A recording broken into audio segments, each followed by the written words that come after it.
informasi ya seputar tugas dan lain sebagainya. Oke, kemudian ini sepertinya beragam ya, apa namanya, tadi ada yang NIM 120, ada yang NIM 121. Ada yang dari angkatan 20, siapa di sini angkatan tangan? Atau semuanya angkatan 21? Nah, angkatan 21 siapa?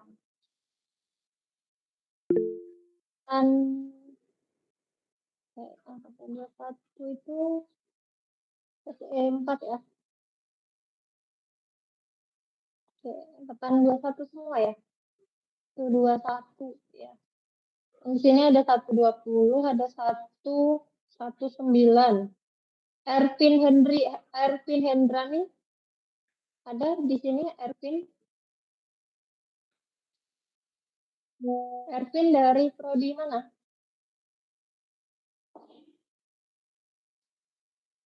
Suaranya tidak terdengar ya.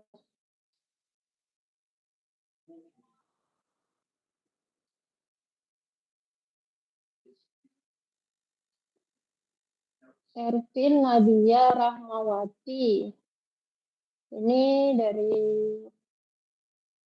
luar TSE ya, NIM-nya saya lihat. Sama angkatan 19 ini juga dari luar TSE nih. Angelina. Tapi nggak hadir. Oke, ya mudah-mudahan untuk yang dari luar TSE tidak miskomunikasi ya. Jadi mohon untuk apa namanya? Untuk selalu mengupdate informasi ya seputar tugas, ujian dan lain sebagainya. Jangan sampai nanti tertinggal ya informasinya. Kalau tidak tahu bisa tanya rekan-rekan mahasiswa, teman-temannya yang dari TSE ya. Jadi dari komunikasi ya. Karena kalau sudah lewat tenggat waktu pengumpulan tugas atau ujian, itu bisa jadi tidak ada tambahan waktu gitu ya, yang mana nantinya akan merugikan teman-teman semua. Ya.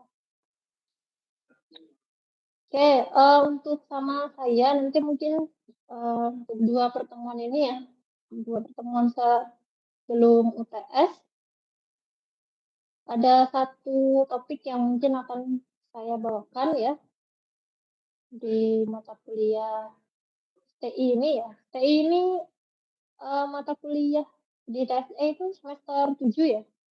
Semester 7, teman-teman di sini kan kalau semester genap mayoritas ya semester 6 gitu ya. Mudah-mudahan nantinya gitu ya, karena ini sudah semester 7, harapannya pengetahuannya ya ataupun hal-hal lainnya itu mungkin tidak akan dibahas sama seperti teman-teman masih berada di semester 3, semester 4 ataupun semester 5. Ya, jadi nanti silakan menyesuaikan, kalau misalkan tidak ada yang tahu atau belum tahu, coba dicarikan. Ya, jadi kalau sudah tingkatan paling atas ya, semester 7, semester 8 itu udah mau selesai, jadi apa namanya, pemahaman akan materinya juga, rasa ingin tahunya juga harus dari banyak literatur ya.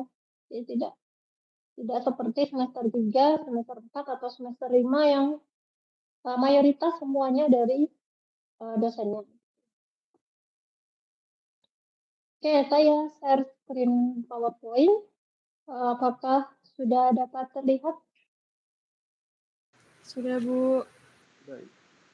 Ya. Oke, bagi yang sudah pernah dapat materinya, silakan bisa dibuka juga ya, bisa di-share ke teman-temannya juga. Sama, mungkin nanti hanya yang membedakan adalah tugasnya ya. Dalam hal ini seputar thermal industri ya, sifatnya jadi yang berkaitan dengan thermal, entah itu sifatnya mendinginkan atau memanaskan ya, mesin pendingin atau mesin pemanas yang bekerja di industri. Dalam kesempatan ini ya, mungkin beberapa pertemuan yang lalu teman-teman sudah banyak ya dapat studi kasus di beberapa industri ya. Nah, pada hari ini kebetulan akan membahas ya salah satu peralatan yang ada di industri refinery ya, refinery minyak ya, jadi kilang minyak, yang mana kalau teman-teman mungkin industri TXE itu industri apa saja ya, mungkin hanya berpikir pada industri pembangkit listrik ya, PLTU, PLTP, dan seterusnya. Namun tidak terbatas hanya pada industri pembangkit saja gitu ya, industri-industri proses yang lain ya, apabila di dalamnya melibatkan penggunaan energi ya maka bisa menjadi bagian dari ranahnya TSE juga ya. Dalam hal ini adalah kilang minyak ya. Bagaimana kita ketahui bahwa BBM itu juga merupakan satu sumber energi. Untuk peralatan thermal yang akan kita bahas kali ini adalah furnace ya. Mungkin teman-teman sudah tidak asing lagi ya dengan istilah furnace ya. Yang mana mungkin dulu semester 3 itu sudah pernah belajar di neraca massa dan energi seputar tungku pembakaran gitu ya, boiler dan seterusnya. Mungkin kalau di neraca massa dan energi sebagian besar diambil studi kasusnya itu pada industri pembangkit listrik tenaga uap ya, PLTU, berbahan bakar batu bara atau berbahan bakar gas. Nah, dalam hal ini furnace-nya itu tidak dipakai untuk di industri pembangkit listrik ya, tapi di industri kilang minyak gitu ya. Nah, di sini furnace-nya itu ditempatkan pada industri PT Pertamina RU3 Pelaju ya, yang ada di Sumatera Selatan. Jadi kita akan mencoba untuk mengevaluasi kinerja furnace dengan kode F14001 pada High Vacuum Unit 2 atau HVU2 di Pertamina RU3 Pelaju.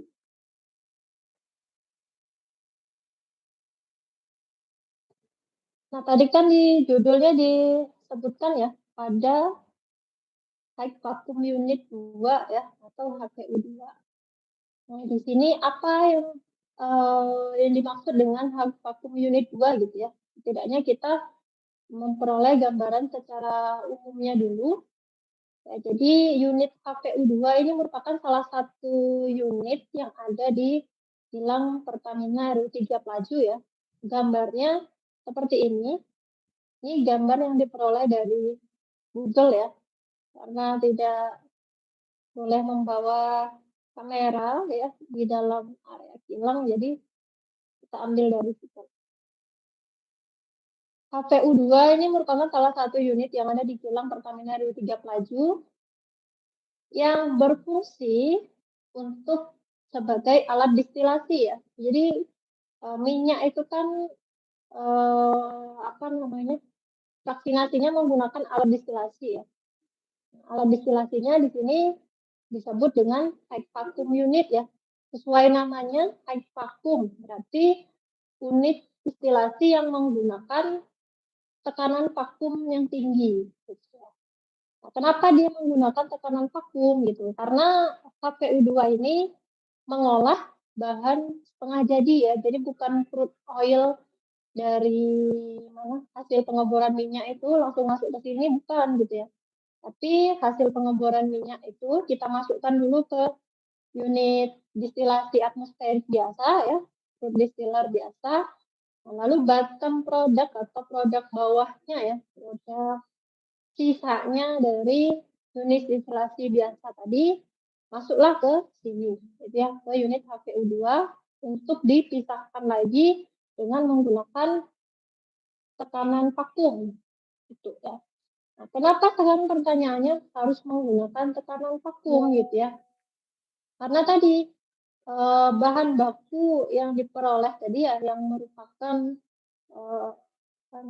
bahan baku setengah jadi tadi ya, dari hasil bottom product crude distiller tadi itu memiliki rantai yang sangat panjang gitu ya, sehingga tidak mampu untuk dipisahkan apabila hanya berdasarkan atau hanya menggunakan tekanan atmosferik. Jadi harus divakum supaya bisa terpisah gitu ya di HPU ini.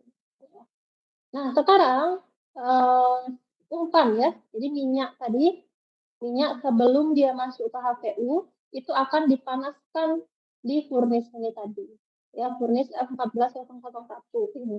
Jadi fungsinya furnace ini tadi ya di unit HPU adalah untuk memanaskan umpannya tadi, ya umpan atau bahan baku tadi sebelum masuk ke unit distilasi. Jadi furnace di sini bukan untuk memanaskan air ya, tapi di sini untuk memanaskan minyak setengah jadi tadi ya. Disebutnya minyaknya itu namanya long residue ya, karena dia rantainya panjang, jadi disebut long residue.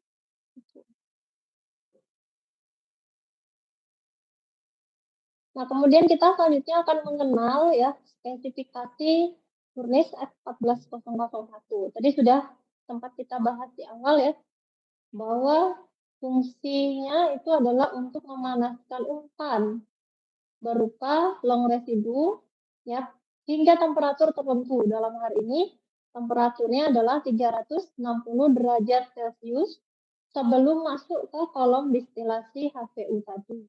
Nah, kalau saya boleh tanya gitu ya, kenapa memanaskannya harus menggunakan furnace? Apakah tidak ada alat pemanas yang lain selain furnace yang mampu untuk memanaskan si umpan ini tadi? Kenapa harus menggunakan furnace? Bisa nggak kalau umpannya tadi kita panaskan dengan menggunakan media HE atau heat exchanger, ya, heater. Itu kan juga fungsinya sebagai pemanas ya. Nah, kenapa harus menggunakan furnace? Ada nggak di sini teman-teman yang bisa coba jawab?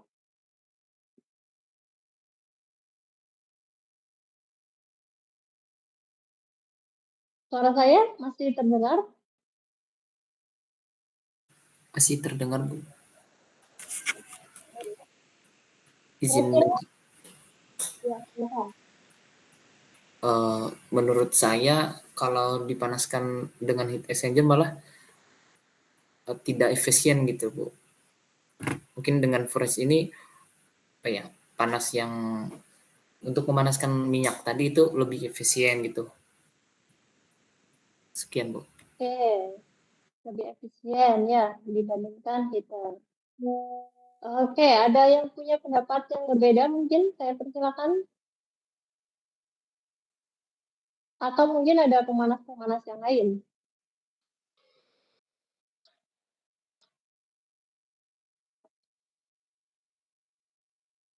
Oke, terima kasih ya jawabannya tadi ya. Jadi kalau pakai heater atau heat exchanger itu tidak akan mampu tercapai temperaturnya. Di sini kan temperaturnya 360 derajat Celcius ya. Kalau heat exchanger atau heater itu dia temperaturnya nggak nyampe segini ya. Dia memang memanaskan tapi tidak naik secara signifikan gitu ya. Jadi yang mampu memanaskan untuk hingga temperatur tinggi dalam kapasitas besar itu kita butuh namanya furnace. Dan perlu diketahui juga bahwa sebelum masuk furnace, jadi si umpannya ini tadi ya, jadi ibaratnya crude distiller ya. Crude distiller ini pakai tekanan atmosferik untuk mendapatkan umpan long residue tadi. Posisinya itu ada di mana? Ada di gedung A misalnya gitu ya. Nah, si HPU2 ini posisinya ada di Laptek 5. Jadi kan cukup jauh ya. Nah, dalam proses transfer umpannya tadi, itu sebelum masuk ke furnace, dia juga sudah dipanaskan di heater ya. Jadi memang sebelum masuk furnace tuh dia sudah dipanaskan dulu. Kenapa? Karena selama perjalanannya itu mungkin terjadi ya alirannya untuk menjaga konsistensinya si umpannya tadi ya, dan juga untuk supaya kinerja atau kerjanya furnace tidak terlalu berat, maka dia dialirkan dulu ya, dilewatkan di heater dulu, pemanas dulu, baru setelah itu masuk furnace, dipanaskan sampai temperatur 360, baru setelah itu masuk ke HPI. Nah, kemudian untuk jenis furnace-nya, jenis-jenisnya itu banyak ya. Nanti teman-teman akan dapat tugas ya, tugas kelompok, 2 kelompok itu nanti akan ada tugas nanti untuk membaca sebuah tugas khusus. Nah, di situ nanti ada, saya tidak menampilkan di sini ya, jenis-jenis furnace yang dipakai di industri kilang itu ada apa saja, kurang lebihnya ya. Tapi nanti teman-teman harus bisa mengeksplor sendiri ya, ada beberapa macam jenis. Nah, dalam hal ini yang dipakai di R3 Plajo itu jenis double cabin. Double cabin itu artinya ini ya, apa istilahnya, sisi-sisinya ini double ya, materialnya itu ya, double, atas bawah juga. Dengan tipe draft ya, nanti apa itu yang dimaksud draft nanti ada di selanjutnya ya, itu balance draft ya. Jadi apa namanya, ada sistem atau alat untuk menghisap udara untuk masuk ke dalam burner, kemudian nanti gas buangnya itu ada damper ya, ada bukaan di stack gasnya gitu ya. Jadi antara inputan dengan keluaran itu berjalan secara otomatis. Kemudian selanjutnya, nah mungkin teman-teman di sini akan mengenal beberapa istilah-istilah. Ini bisa kita sebut dengan temperatur masuk ya. Coil inlet temperatur ini 266 derajat Celcius ya. Jadi sebelum apa namanya dia dipanaskan itu temperatur yang masuk ke dalam furnace itu 266. Ya, jadi kan sudah cukup tinggi ya. Dari mana diperolehnya 266 ini? Jadi sebelum masuk ke sini tadi memang sudah dipanaskan terlebih dahulu. Kemudian, nah, outlet temperaturnya, jadi apa namanya temperatur keluar dari furnace-nya untuk masuk ke zona distilasi itu adalah 360 derajat Celcius ya. Jadi kurang lebih di sini ya, yang masuk 266, yang keluar 360 ya, hampir plus minus ya 100 derajat Celcius ya. Furnace ini bekerja untuk menaikkan temperatur plus minus 100 derajat Celcius. Dari yang sebelumnya 266 ke 360. Ini plus minus ya. Nah, kemudian selanjutnya apalagi bahan bakar ya. Kan furnace itu bisa bekerja menggunakan ya, area untuk pembakaran ya. Pasti ada bahan bakar. Bahan bakarnya di sini untuk jenis furnace-nya itu dia menggunakan 2 jenis bahan bakar ya, yaitu minyak sama gas. Ya, bahan bakar minyak sama bahan bakar gas. Bahan bakar gasnya itu senilai 48 ton per hari, bahan bakar minyaknya 5 ton per hari. Nah, pertanyaannya sekarang, kenapa kok mereka lebih banyak ya menggunakan bahan bakar gas dibandingkan dengan bahan bakar minyak? Perbandingannya sangat jauh ya. Gasnya 48, minyaknya hanya 5. Kenapa nggak minyak? Atau sama ya, 50-50% ya, 50%-50%. Atau sebagian besar minyak. Atau mereka lebih memilih menggunakan sebagian besar itu bahan bakar gas.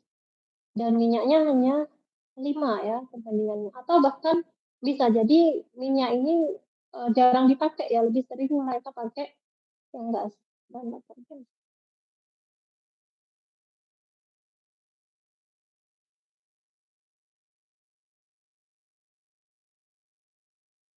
Kira-kira kenapa? Menurut teman-teman ya, kenapa mereka apa spesialnya bahan bakar gas dibandingkan bahan bakar minyak? Apa kelebihannya? Kelebihan dan kekurangan dari bahan bakar gas maupun bahan bakar minyak.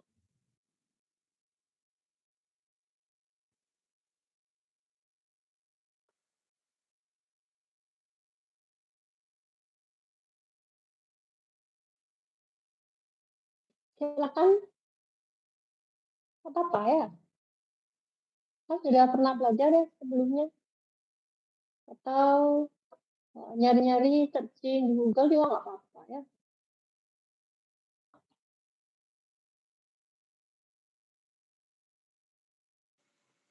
Izin menjawab, Bu. Silakan. Dari menurut saya, Bu ya, mungkin kelebihan si bahan bakar gas ini dibanding bahan bakar minyak mungkin kayak dari segi ininya dia lebih ramah lingkungan kan, Bu, karena bahan bakar gas ini kan emisinya lebih sedikit jika dibandingkan dengan bahan bakar minyak. Selain itu juga bahan bakar gas ini juga efisiensinya lebih tinggi dibandingkan dengan si bahan bakar minyak itu, Bu. Sama mungkin dari segi harganya juga lebih terjangkau daripada bahan bakar minyak, Bu. Mungkin dari sana sih, Bu. Oke, terima kasih. Ini siapa tadi yang jawab ya? Andi, Bu. Oh, Andi, oke ya. Andi, terima kasih ya. Oke, jawabannya betul ya. Dari segi harga satu, ya dari segi emisinya ya itu semua lebih ramah gas ya dibandingkan dengan minyak. Terus selain itu juga kalau minyak itu kan nanti kan viskositasnya tinggi ya, kental ya. Jadi dia butuh steam untuk dikabutkan ya, kalau kita butuh steam kan artinya butuh sumber energi yang lain ya, berupa steam tadi ya. Kalau gas kan dia langsung bisa dibakar ya karena memang wujudnya sudah gas. Oke. Nah, kemudian efisiensinya di sini 85% ini efisiensi desain ya, efisiensi desainnya si furnace ini tadi. Kemudian untuk ketika ya pembakaran itu kan butuh udara berlebih ya atau O2 berlebih di sini 6,3%. Kemudian ini data desainnya ya, data desain dari furnace 14001.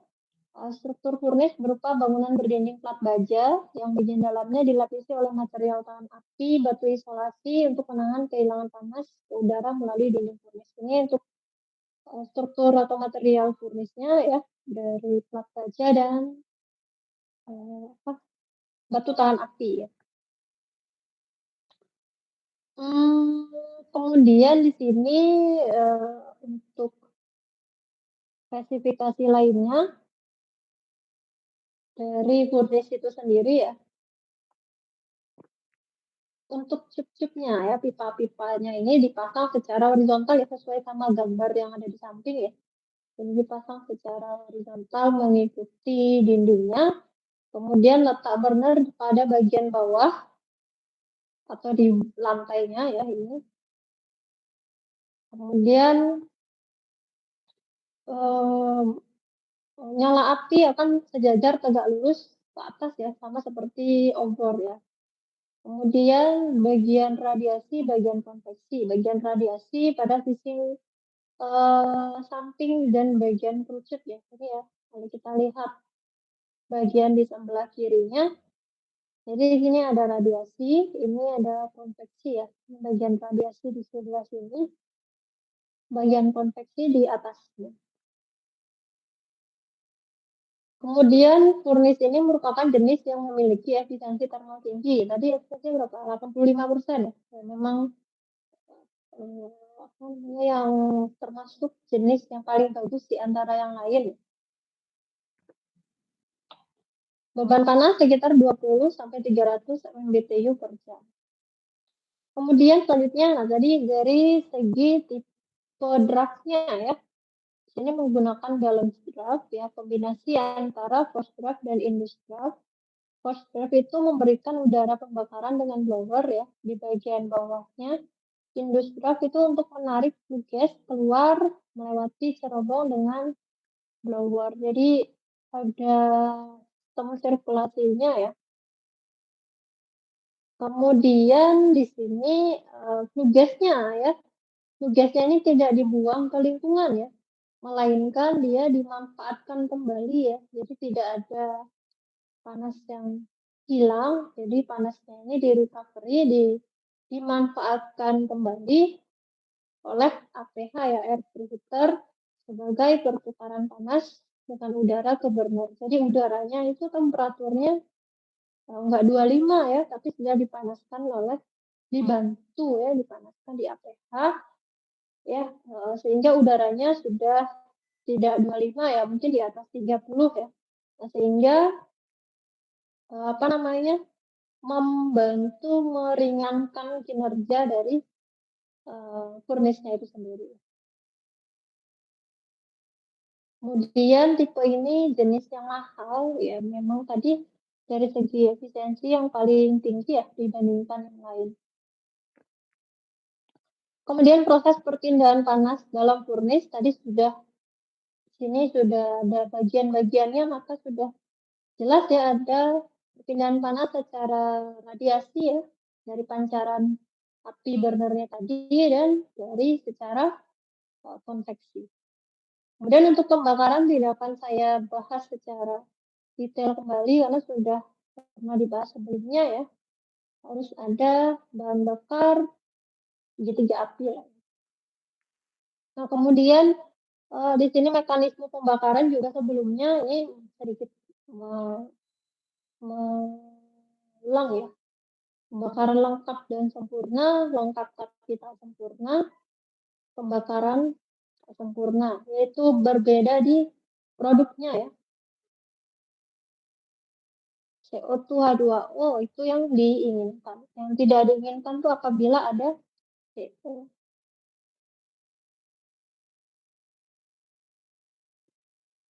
Oke, kemudian sini ada beberapa penjelasan mengenai beban panas ya. Tadi kan beban panas itu selisih ya, artinya temperatur yang akan kita panaskan ya. Selisih temperatur keluaran dengan temperatur masukan. Jadi kurang lebih dari 266 ke 360 ya, plus minus 100 derajat Celcius ya. Semakin besar perbedaan suhu ya, maka akan semakin banyak jumlah umpannya dan semakin besar beban dapurnya. Namun, suhu tersebut tidak boleh mencapai suhu terjadinya thermal cracking pada fluida yang dipanaskan. Ya. Kenapa tidak boleh sampai mencapai suhu tersebut? Karena bisa menyebabkan terjadinya ledakan ya. Karena tadi di dalam cup-cupnya ini tadi gitu ya, volumenya kan akan semakin besar gitu ya, semakin besar tinggi tekanan temperaturnya ya, sehingga bisa menyebabkan pipa yang tadi pecah ya, meledak furnace-nya. Kemudian selanjutnya furnace akan beroperasi dengan efisien apabila, nah ini lebih kepada rekomendasi nantinya apabila gitu ya, seandainya diperoleh nilai yang kecil. Yang pertama dari karakteristik bahan bakarnya tadi sangat dipengaruhi. Kemudian reaksi pembakaran yang berlangsung di dalam furnace. Kemudian exhaust air-nya. Kemudian juga permukaan furnace yang bersih. Ya, tidak ada kerak-kerak dan lain sebagainya yang bisa mengurangi laju perpindahan panas.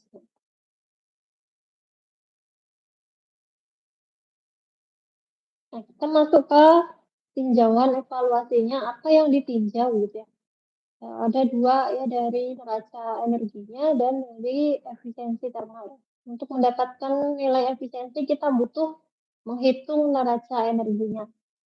sebelum ke neraca energi, teman-teman harus menghitung neraca masanya dulu gitu ya. Apabila nanti dibutuhkan ya, berapa masa untuk menghitung dalam perhitungan neraca panas atau neraca energinya. Nah, dalam hal ini karena istilahnya itu adalah evaluasi ya, jadi si Furnis ini artinya sudah bekerja sekian puluh tahun lamanya ya. Tadi itu sejak tahun berapa ya?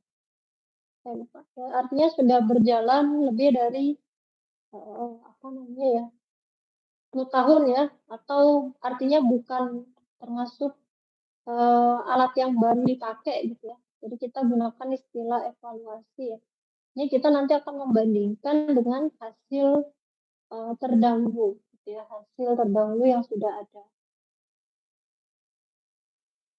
Nah, kemudian ini adalah diagram keseluruhan dari unit HPU 2. Kalau teman-teman nanti mungkin kerja praktek ya, ini mungkin sih semester 6. Ditempatkan kebetulan di apa namanya area tidak hanya kilang ya, semua area ya. Teman-teman harus tahu ya apa istilahnya alurnya ya, masuk sampai keluar dari sistem unit tersebut itu seperti apa. Nah, dalam hal ini lalu posisi furnisnya ada di mana gitu ya. Posisi furnisnya ada di dalam kotak yang saya tandain warna merah. Sebelahnya ini adalah HPU-nya. Sebelahnya ini HPU-nya. Yang lain-lainnya, nah saya nggak paham ya. Ini di luar ranah kita ya. Penting kita tahu ya posisi alat kita di mana, mau kemana gitu ya. Jadi dari umpan dipanaskan di sini untuk masuk ke alat ini ya, alat HPU. Nah, lalu data-data apa saja yang akan kita butuhkan dalam melakukan tinjauan evaluasi kinerja gitu ya. Format data-datanya mungkin dari satu tempat ke tempat yang lain bisa berbeda ya, tapi kurang lebih isinya apa saja ya hampir-hampir sama ya. Di sini saya bedakan menjadi 3 jenis ya. Yang pertama itu data kondisi operasi umpannya, yang kedua data kondisi operasi bahan bakar dan pembakarannya, ya. Yang ketiga ini masih sama. Oh, yang ketiga ini data komposisi bahan bakar. Yang tadi itu data kondisi operasi ya.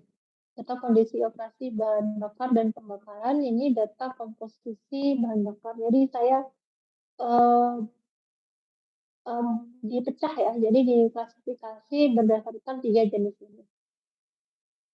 Yang pertama dari data kondisi operasi umpan ya, atau bahan baku yang akan kita panaskan. Itu kita butuh data apa saja? Di sini kita butuh data laju alir umpannya ya.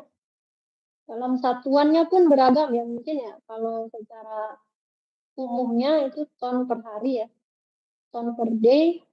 Lalu berapa temperatur inletnya ya, yang masuk berapa, yang keluar berapa. Nah, kalau teman-teman perhatikan di sini, tadi kan secara desain itu 266 ya, kemudian keluarannya 360. Ini sudah berbeda ya, masuknya 246, keluarnya 355. 355, 356. Nah, jadi sudah berbeda dari desainnya tadi. Namun yang perlu kita lihat adalah berapa selisihnya. Ya, ya kalau berbeda selisihnya tidak terlalu jauh ya berarti itu masih sama ya. Jadi yang kita lihat itu adalah berapa selisih temperatur keluaran dan masukannya. 355 ya. 355, 245 ya, kurang lebih 100 lebih ya selisihnya ya antara temperatur keluaran dengan temperatur masukan. Nah, ini artinya apa namanya, furnace tersebut ya masih bekerja dalam range beban panasnya. Ya, tadi secara desain kan range-nya itu kurang lebih plus minus 100 derajat Celcius ya. Nah, artinya ya tidak masalah kalau misalkan di sini tidak harus 366 atau 266 gitu ya. Tapi yang kita lihat adalah selisih range-nya. Karena ini menyesuaikan dengan bahan bakunya ya. Bahan baku pada masa itu dengan bahan baku pada masa 2016 kan mungkin juga berbeda ya. Jadi kebutuhan untuk derajat Celciusnya juga berbeda, namun selisihnya tetap tidak jauh dari desainnya tadi. Ini dari tanggal 8, 9, 10, 11, 12, 5 hari ya untuk pengambilan datanya. Nah, data kondisi operasi umpan hanya ini ya, hanya ada 3. Nah, yang tak kalah pentingnya ya yang data-data yang lain ya, data bahan bakar terutama ya. Komposisi, nah ini harus diketahui ya komposisi antara bahan bakar gas dengan bahan bakar minyak. Kalau memang pada saat itu memakai 2 bahan bakar ya. Atau kalau 1 ya 1 gitu ya, kalau 2 ya 2. Nah, jadi ini yang harus diketahui juga data komposisi bahan bakar gas alam dengan bahan bakar minyak. Kalau misalnya nanti kerja praktek ya, biasanya nanti data-data ini ya, data-data ini yang ada di slide ini bisa diperoleh di area apa namanya ya, control room-nya sesuai dengan unit kilangnya ya. Tapi kalau untuk data komposisi, nah itu sudah berbeda divisi ya, bisa di lab atau bisa di divisi lain. Kemudian setelah kita tahu kondisi operasi umpan, kemudian komposisinya juga, gitu ya. Sekarang kita juga perlu tahu data kondisi operasi bahan bakar dan pembakaran ya, termasuk di sini laju alirnya. Kalau tadi baru hanya berupa komposisi ya. Di dalam gas itu ada komposisi atau komponen apa saja. Ini laju alirnya tadi ya, ton per day. Ini juga sedikit berbeda dengan desainnya tadi ya. Desainnya tadi untuk fuel oil atau minyak itu hanya 5, gas itu 48 ya, 40-an ya, 48 hampir 50. Nah, di sini pemakaiannya minyak cenderung agak lebih banyak dibandingkan desainnya tadi. Dan minyaknya di sini 12, gasnya di sini kurang lebih 35, 34, 36 ya. Ini bisa saja berbeda gitu ya, karena menyesuaikan dengan kondisi saat itu gitu ya. Kalau yang tadi itu data desainnya seperti itu ya. Nah, tapi seiring dengan berkembangnya waktu gitu ya, maka pemakaiannya juga bisa berbeda-beda. Tapi satu yang pasti minyak tidak akan selalu lebih banyak ya dibandingkan dengan gas.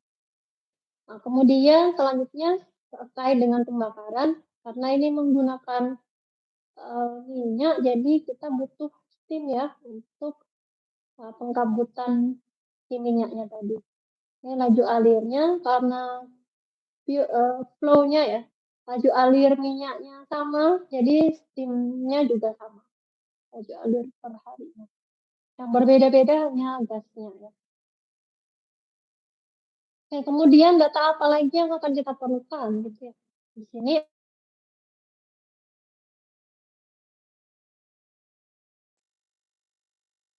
dua eksesnya 7,7%. Steam. Kita butuh data tekanan steam ya. Buat apa kita butuh data tekanan steam? Karena nanti kita akan mencari berapa nilai entalpi steamnya ya untuk perhitungan raca energi. 8,5. Kemudian temperatur keluar stek atau temperatur keluar cerobong itu 223 derajat Celcius. 3 ini saja yang diperlukan ya data-datanya.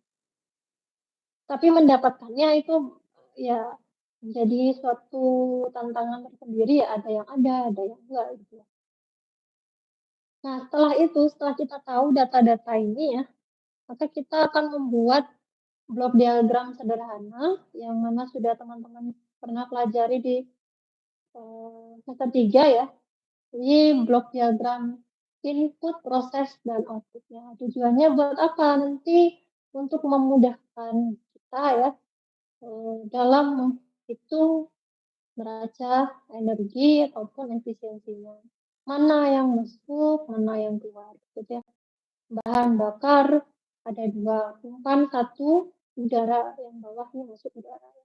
Kemudian dari tanah ke atas ini adalah cerobong gasnya ya, stack gasnya ya. Kemudian di sini ada umpan masuk, berarti ada umpan keluar. Kemudian ada heat loss ya, panas yang hilang. Secara tabelnya ini memang saya tidak menuliskan ya 1, 2, 3, 4 yang mana, bebas ya, kalau kalian mau satunya dari sini nggak apa-apa, 1, 2, 3, 4.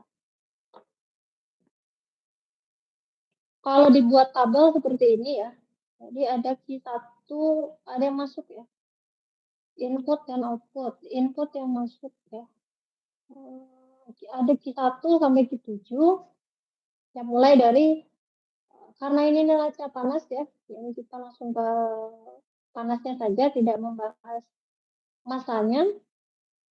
Jadi kita langsung ke tadi ada bahan bakar minyak, ada bahan bakar gas, ada udara, ada steam ya. Kalau kita bagi itu ada 1, 2, ada 4 jenis ya. Minyak, gas, udara, dan steam. Nah, sekarang dari minyak ini kan masuknya ya untuk menaikkan temperatur si umpan tadi ya, melepaskan panas, ya kita akan membutuhkan panas sensibel dari bahan bakarnya. Kemudian panas pembakaran dari bahan bakar minyak. Sama juga dengan gas ya, panas sensibel dan panas pembakaran. Udara juga sama. Ya, jadi melepas panas sensibel, dan di dalam udara itu ada H2O ya. Ada panas H2O dari udara dan panas steam atau mesinnya. Kemudian keluarnya apa? Yang keluar ya, yang diserap gitu ya. Itu ada Q8 sampai Q13 ya, yang diserap dan dirilis ya. Di Q8 ada panas umpan ya. Jadi tadi umpannya itu kan awalnya 266 menjadi 360 ya. Artinya umpannya itu sudah mengalami atau sudah menyerap panas ya. Kemudian Q9 itu ada sistem coil, ini artinya steam yang kalau steam atomizing tadi yang dipakai untuk mengkabutkan si bahan bakar, kalau steam coil ini steam yang dipakai untuk menjaga aliran minyak yang ada di dalam coil tadi ya, atau cup-cupnya tadi. Kemudian kita perlu flue gas atau stack gas 11, 12, 13 itu lossesnya ya, loss radiasi, loss konveksi ataupun loss yang tidak terdeteksi. Kemudian bagaimana kita menghitung efisiensinya? Ya, apa namanya? Output dibagi input ya. Outputnya 8, 9, 10 dibagi total in. Hasilnya seperti ini. Nanti saya tunjukkan tata atau perhitungannya ya. Di PPT saya tidak masukkan. Jadi di PPT saya masukkan hasilnya saja ya. Hasil dari perhitungannya. Jadi di sini diketahui ya, nilai efisiensi thermal furnace-nya secara perhitungan pada tahun itu diperoleh 60%, dari desainnya itu 85%. Nah, si furnace ini sudah sudah dioperasikan atau sudah digunakan sejak tahun berdirinya, yaitu 1982 ya, sampai 2016, itu artinya sudah berusia sekitar 34 tahun. Jadi sudah cukup tua ya. Kalau untuk manusia ini dewasa sebetulnya 34 tahun ya. Untuk itu ya wajar jika efisiensinya itu sudah tidak sama lagi dengan desain. Ya, desainnya 85, yang diperolehnya 60%. Namun kalau efisiensinya masih di atas 50% itu dengan umur yang segini itu masih termasuk bagus dan masih layak untuk digunakan gitu ya. Nah, apa yang terjadi seandainya efisiensinya itu sudah di bawah 50% gitu. Kita lakukan perbaikan-perbaikan. Banyak sekali upaya-upaya perbaikan yang bisa kita lakukan ya. Salah satunya di sini adalah yang bisa kita lihat itu tadi di sini ya. Ya parameter apa yang mempengaruhi dari efisiensi thermal itu sendiri.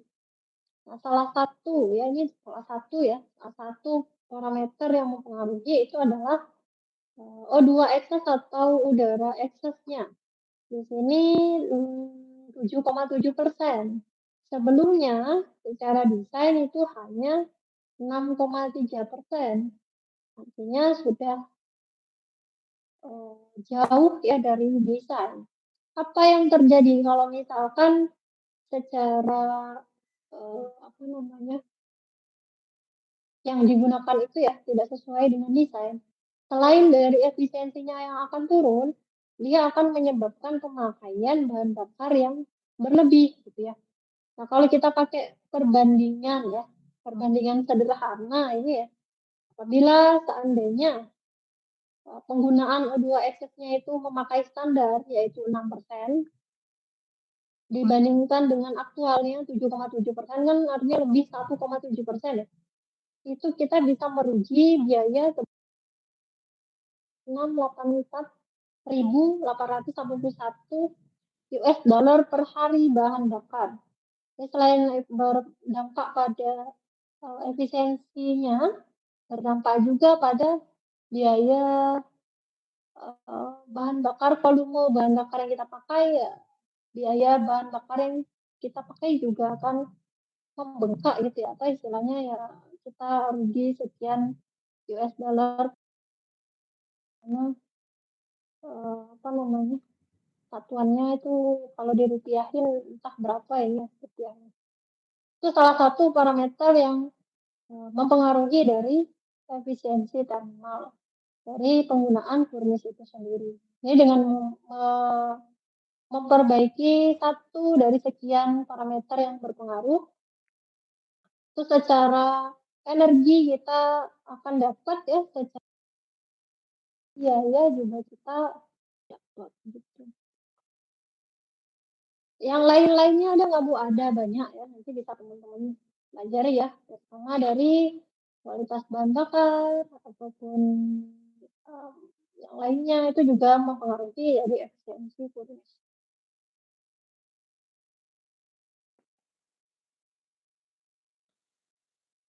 Saya tes suara saya dulu apakah?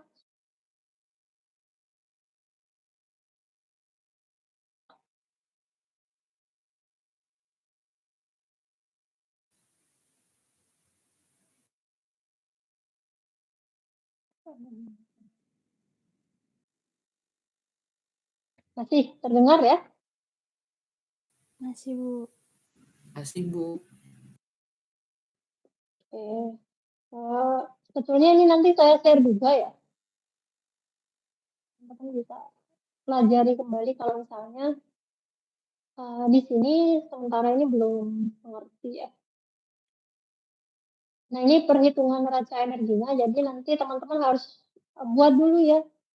Ini ya, blok diagram sederhananya ini kan nggak susah ya. Jadi urutan dari perhitungannya itu akan mengikuti dari blok diagramnya. Yang pertama dari kemudian nanti B-nya perhitungan panas total keluar. Terus setelah itu baru kita menghitung efisiensi termalnya. Karena sensibel ya MCPDT, nah, nggak susah ya sebetulnya rumusnya tuh ya. Yang susah itu adalah mencari angkanya gitu ya. N-nya masanya lagi ya. Nah, kalau pakai satuan British ya pakai dirubah dulu, dikonversi dulu ya satuannya dari pound per day menjadi pound per hour ya. Kemudian CP ya. Ini kita cari dari grafik specific heat of hydrocarbon liquids proses ditransfer. Nah, bukunya saya rasa teman-teman punya ya di mata kuliah semester 4. Bagaimana cara mencari CP dari bahan bakar minyak atau ya hidrokarbon liquid ya. Kita butuh data SPGR, kita butuh data derajat api untuk mencari nilai CP-nya. Jadi CP-nya rata-rata antara CP temperatur inlet masuk dengan temperatur reference yang kita pakai ya. Basis perhitungan yang sebenarnya British ya BTU per pound per derajat Fahrenheit. Nah, kalau sudah dapat CP-nya tinggal kita masukkan aja ke rumusnya. CP selisihnya antara ini tadi ya, satuannya ingat ya, dikonversi dulu. Dapatlah sekian. Panasnya dalam satuan BTU per hour. Jadi ya Pak, ini tadi panas sensibel nih, panas. Berarti melibatkan nilai kalor dari bahan bakar. Dalam hal ini yang dipakai adalah lower heating value ya.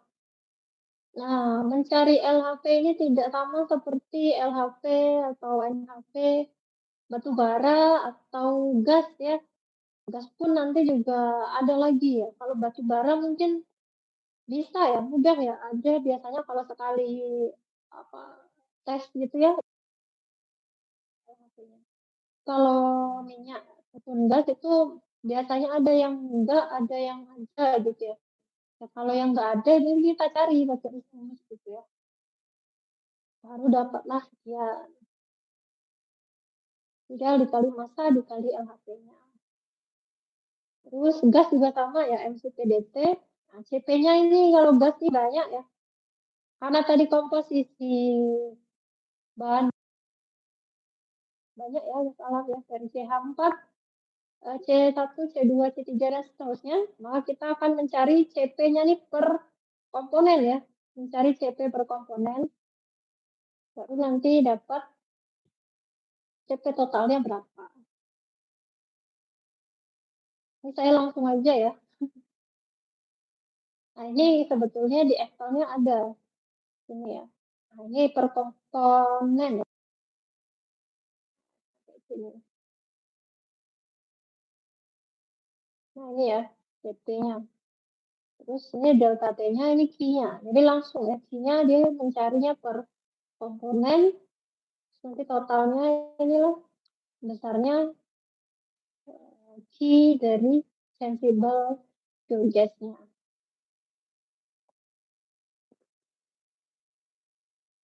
Fuel gas juga sama, beda dengan batu bara. Kita harus nyari dulu ya. Ini LHV-nya. Dapatlah sekian. Terus udara pembakaran ya, sensible yang kita butuhkan. Sebetulnya yang sulit itu mencari nilai CP-nya ya. CP dari setiap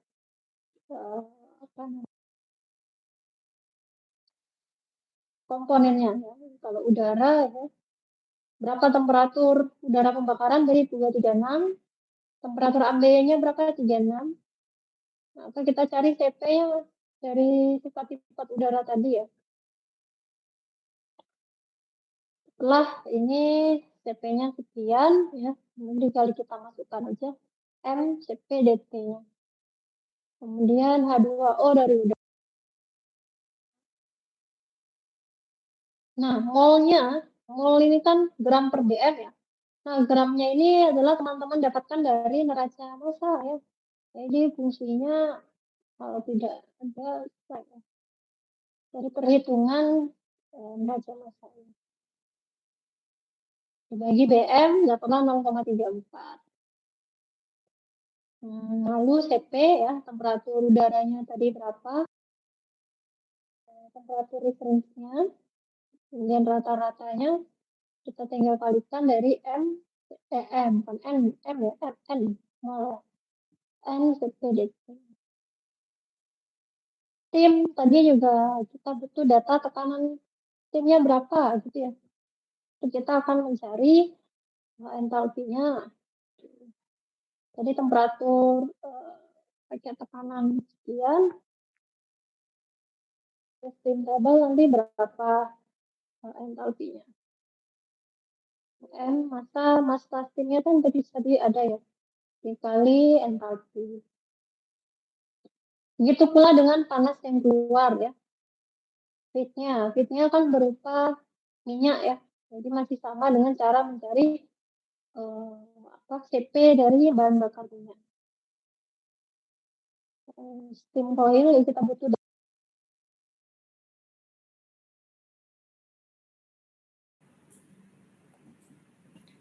Kita butuh data dari tekanan ya. Jadi dari tekanan dan temperatur kita dapat entalpi, itu kita masukkan ke rumusnya. Nah, untuk yang gas buang ya, sifatnya entah itu flue gas atau stack gas, kita harus tahu berapa temperatur gas buangnya ya. Temperatur gas buangnya di sini dalam hal ini 230 derajat Celcius ya. Kita konversikan ke Kelvin jadi 503. Kemudian temperatur ambien lingkungannya 30. Jadi 303 Kelvin, delta T-nya ini dalam satuan 200 derajat Celcius atau 200 Kelvin. Nah, ini untuk mencari panasnya, ini kok nggak dikasih ya di sini ya? Ini ada rumusnya ya, saya lupa. Ada di buku yang warna hijau itu apa ya? Hogan ya kalau nggak salah ya. Nah, saya nggak tuliskan di sini ya, lupa ya.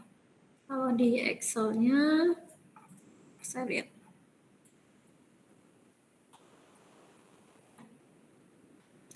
Jadi kita akan mencari nilai A, B, C, D, baru kita akan hitung CP-nya. Nah, ini ya rumusnya.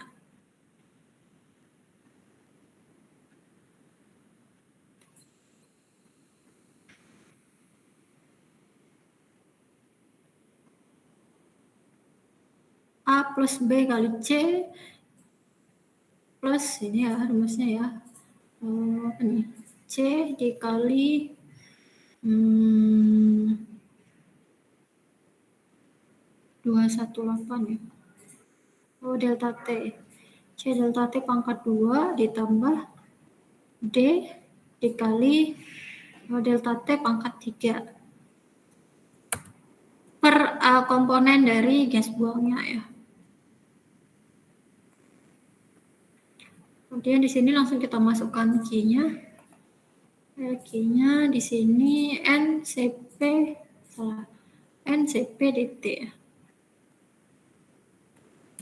Nah, ini molnya di sini ini dapat dari perhitungan neraca massa ya. Jadi dari perhitungan neraca massa kita masukkan gitu, kita pindahkan ke sini. Dapatlah Q totalnya sekian. Ini Q total dari panas yang hilang atau panas gas buangnya. Nah, lalu dari panas selanjutnya adalah kita menghitung berapa panas yang hilang akibat radiasi ya, dan panas yang hilang akibat konveksi.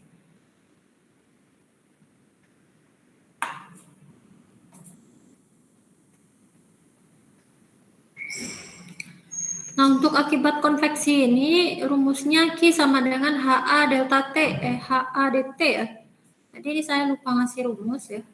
Jadi H dikali A ini adalah luas permukaan dari area furnace-nya, lalu dt ya, selisih temperaturnya. Dan terakhir adalah Q loss yang tidak terdeteksi. Total Q in dikurang total Q yang keluar. Sebesar inilah heat loss yang tidak terdeteksi. Nah, setelah itu baru kita masukkan tadi ya ke dalam tabel dari neraca panasnya dan kita hitung berapa nilai efisiensinya.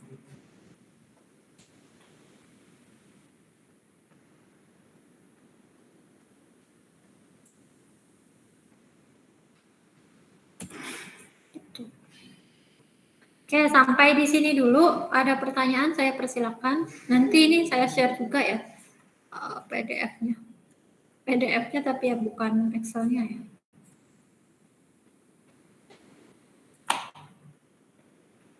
Nah, kita kalau tidak ada mungkin masuk ke tugas ya.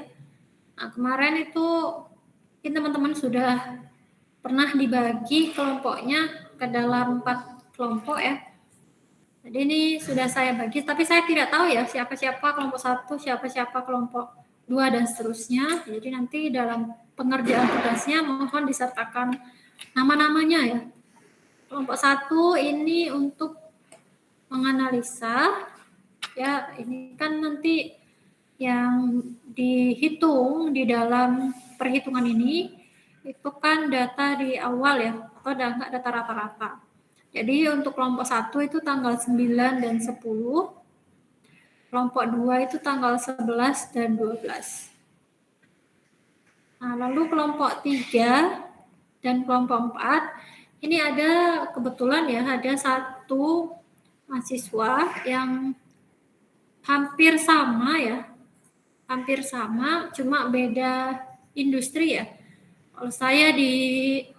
Kalau di PPT ini tuh di RU3 Pelaju ya. Kalau yang satunya ini di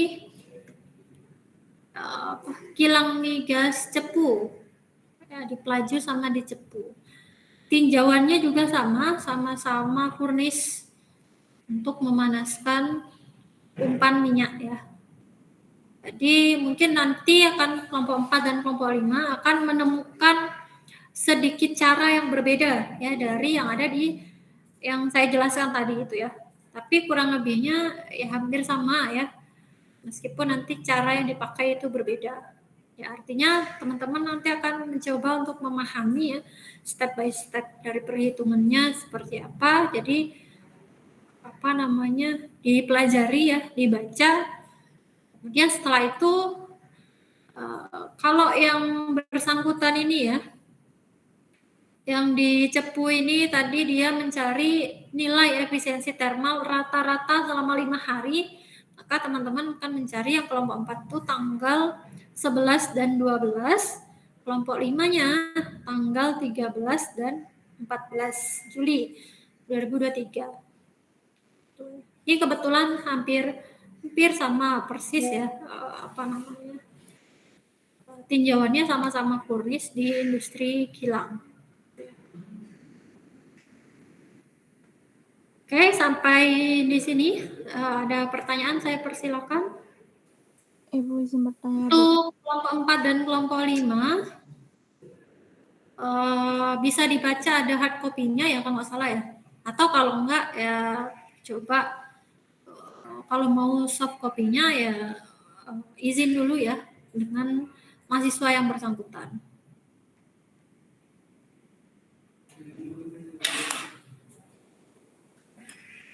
Ada pertanyaan? Saya persilakan.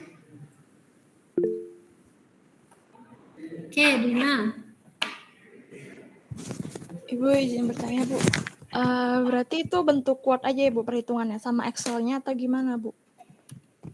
Oh iya, tugasnya dikerjakan berbentuk PowerPoint ya. PowerPoint nanti dipresentasikan.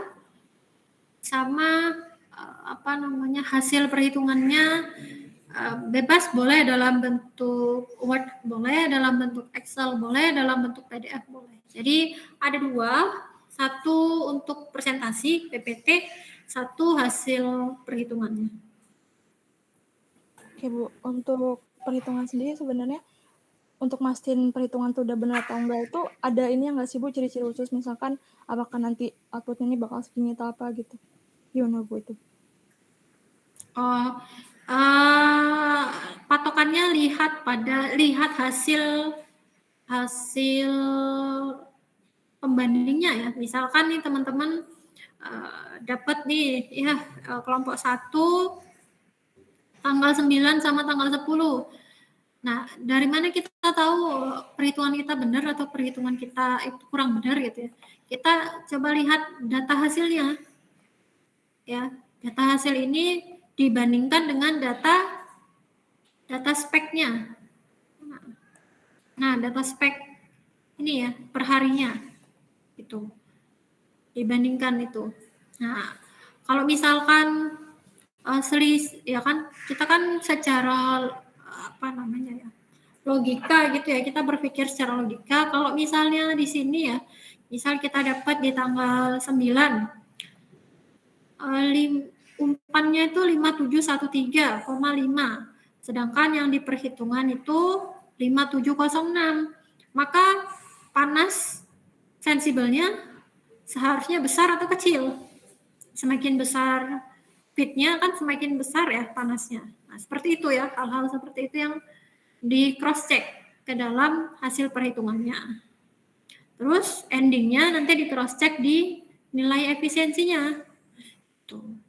Ya, kalau misalkan berbeda jauh ya, ini kan rata-rata 60% ya. Kalau misalnya teman-teman nanti dapat hasil 70%, nah itu berarti ada kesalahan. Berarti artinya nilai efisiensinya seharusnya itu tidak jauh dari angka 60%. Apakah 59, 58, 61, 62, dan seterusnya. Ya.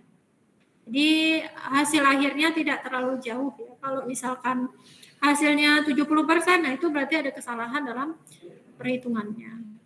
Karena rata-ratanya atau data di awal itu efisiensinya 60%. Sedangkan data-data yang lain itu spesifikasinya ya itu tidak terlalu beda jauh. Jadi gitu cara untuk meng-cross check ya apakah hasil perhitungan kita sudah benar atau belum. Nah, untuk kelompok 4 dan kelompok 5, cara meng-cross check-nya itu yang dikerjakan oleh mahasiswa yang bersangkutan ini itu adalah rata-rata ya. Jadi dia juga sama 5 hari ambil data, rata-rata yang dicari nilai efisiensinya, rata-ratanya kalau tidak salah 49%. Nah, artinya tanggal 11, 12, 13, 14 hasil akhir efisiensinya itu tidak jauh dari rata-rata efisiensinya. Kalau misalkan tanggal 11 itu ditemukan efisiensinya 75%, nah itu sudah pasti salah karena rata-ratanya 49%.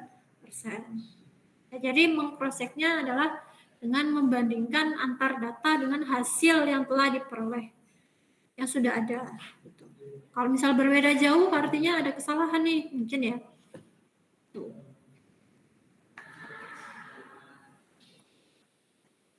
Gimana? Sudah jelas atau ada yang mau ditanyakan kembali, Dina? Sudah jelas Bu, terima kasih. Oke, sama-sama. Bagi yang masih ada pertanyaan, saya persilakan ya.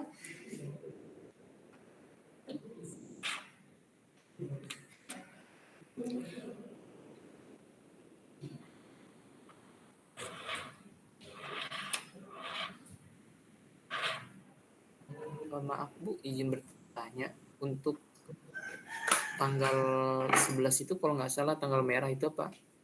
Digabung ke pertemuan selanjutnya atau bagaimana Bu? Oh iya ya, tanggal 11 tanggal merah ya. Aduh. Karena kalau minggu depan kan udah minggu ke-7 ya, sebelum UTS. Ya paling pilihannya mau tetap dilaksanakan secara daring atau diganti hari Sabtu atau Minggu. Ya, tetap dilaksanakan tanggal 11 atau diganti tanggal 16 atau 17. Itu opsinya ya. Ketua kelasnya siapa? Eko ya. Nah, Eko nanti silakan dirembukan dengan teman-temannya. Gimana minggu depan? Apakah kita tetap laksanakan secara daring saja? Ya meskipun tanggal merah, karena minggu depannya sudah UTS. Kalau misalkan minggu depannya masih belum UTS, ya nggak apa-apa gitu ya. Minggu depan sudah minggu ke-8 itu sudah UTS. Jadi pilihannya apakah tetap dilaksanakan tanggal 11 atau mau diganti tanggal 16 atau 17. Ya, Sabtu atau Minggu. Jamnya jam yang sama ya, jam 1. Kalau tanggal 11 ya jam 1, hari Sabtu ya jam 1, hari Minggu ya jam 1. Minggu depan ada puasa ya. Baik, nanti coba saya diskusikan dulu, Bu. Ya, silakan. Nanti kalau sudah dapat bisa konfirmasi ke saya ya. Oke, ada lagi mungkin? Saya persilakan.